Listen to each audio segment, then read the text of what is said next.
Aujourd'hui, je vous emmène sur mon bateau imaginaire, direction la rue du lieutenant de vaisseau Widmer. Nous sommes sur la rive gauche, au sein du quartier du Jardin des Plantes. Et c'est l'occasion pour moi de vous faire découvrir qui était le lieutenant de vaisseau Widmer.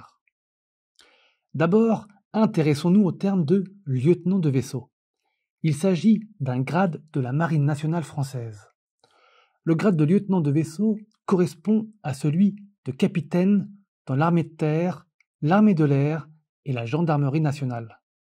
C'est le troisième et dernier grade d'officier subalterne du corps des officiers. Il peut commander un petit bâtiment, c'est-à-dire un bateau ou un sous-marin, être chef de service sur un bâtiment plus important ou dans une unité à terre. On peut s'adresser à lui en l'appelant capitaine. Ensuite, posons-nous la question de qui était M. Widmer. De son nom complet, Jacques Fernand Georges Widmer, cet homme est né à Sotteville-lès-Rouen, une ville voisine de Rouen, en 1899. À 28 ans, après notamment avoir été élève du lycée Corneille à Rouen, il se retrouve lieutenant de vaisseau sur l'Ondine. L'Ondine était un sous-marin construit entre 1923 et 1925 au sein des chantiers Augustin-Normand du Havre.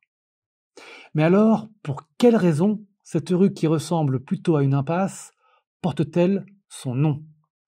Tout simplement car cette rue rend hommage à Jacques Widmer, disparu en mer en 1928.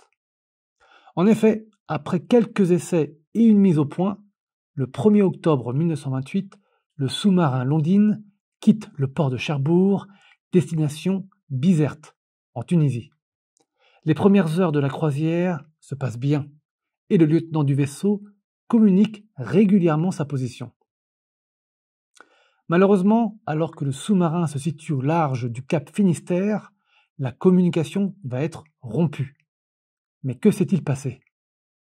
Alors que le sous-marin se trouvait au large des côtes espagnoles, celui-ci est entré en collision avec un bateau à vapeur grec nommé Ekaterina Goulandris et va entraîner le naufrage du sous-marin et de tout son équipage.